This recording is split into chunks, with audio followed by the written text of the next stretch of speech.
Prinsip dasar kedua adalah kebiasaan menetapkan visi di segala aspek kehidupan. Jadi visi itu tidak hanya melulu namanya pekerjaan.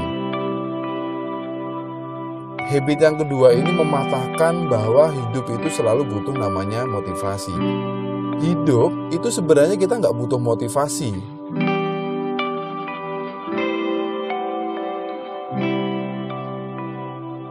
Halo semuanya, ketemu lagi dengan saya Wasis OKB Otak Kata Bicara di podcast saya hari ini. Apa kabar teman-teman yang sekarang masih mendengar? Semoga saja selalu diberi kemudahan dalam urusan apapun. Dan bagi teman-teman yang sekarang masih berkarya, tetap semangat, tetap optimis. Karena pada prinsipnya sesuatu pencapaian itu dimulainya dari mental kita dulu. Tidak ada ceritanya pencapaian yang bagus asalnya dari mental yang tidak bagus. Oke, tidak panjang lebar, saya hari ini mau sharing kepada teman-teman habit yang kedua dari 7 kebiasaan manusia yang paling efektif.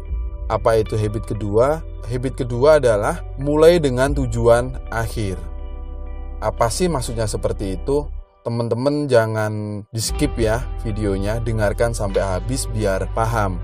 Prinsip dasarnya ketika kita melakukan habit yang kedua ini adalah, tolong diingat kalau perlu dicatat, saya hidup dengan rencana saya sendiri. Saya ulangi lagi, saya hidup dengan rencana saya sendiri. Itu prinsip dasar yang pertama. Prinsip dasar kedua adalah kebiasaan menetapkan visi di segala aspek kehidupan. Jadi visi itu tidak hanya melulu namanya pekerjaan. Kita juga harus membuat visi di beberapa aspek kehidupan. Contoh ya, visi saya sebagai ayah terhadap anak saya. Visi saya sebagai suami terhadap istri saya. Visi saya sebagai anak terhadap orang tua saya. Visi saya sebagai masyarakat. Visi saya sebagai diri sendiri. Visi saya sebagai orang yang punya spiritual. Visi saya sebagai owner terhadap perusahaan yang saya punya. Jadi semakin banyak visi dalam aspek kehidupan kita akan semakin terukur. Kita semakin presisi dalam menjalani hidup ini. Memang kelihatannya ribet, tapi kita akan menjadi manusia yang sangat efektif. Kalau teman-teman belum paham visi itu apa, saya akan menjelaskan kepada teman-teman dengan bahasa yang lebih sederhana. Visi itu adalah sesuatu yang kita inginkan dalam hidup ini. Contoh, visi saya adalah menjadi pribadi yang baik kepada diri sendiri, keluarga, saudara, dan masyarakat.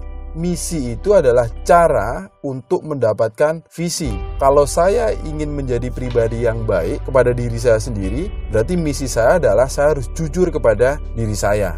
Kalau saya punya visi menjadi pribadi yang baik untuk keluarga saya, berarti saya harus bersikap baik dan mencukupi setiap kebutuhan yang ada di dalam keluarga saya. Sebagai masyarakat, sama, saya harus patuh dan tunduk terhadap aturan yang ada di lingkungan tersebut. Jadi di habit yang kedua ini adalah kita diharuskan setia kepada visi yang sudah kita tetapkan dan melangkah menggunakan misi yang sudah kita rencanakan. Kenapa seperti itu? Hukumnya di habit yang kedua ini adalah masa depan kita yang menentukan adalah kita sendiri, bukan orang lain, bukan keadaan, bukan lingkungan, bukan siapapun. Diri kita sendiri yang menentukan.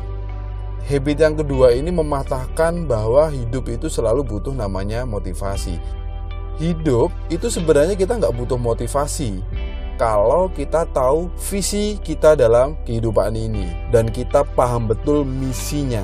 Kalau kita tidak punya visi dalam hidup dan kita tidak melakukan misi untuk mencapai visi kita dapat motivasi sebagus apapun, sekeren apapun, tidak ada gunanya, tidak ada fungsinya terhadap perubahan hidup kita. Makanya ada kata-kata yang cukup relevan terhadap habit ini. Motivator yang hebat itu adalah diri kita sendiri, bukan orang lain. Kenapa diri kita sendiri? Karena memang kita punya visi dalam aspek kehidupan ini.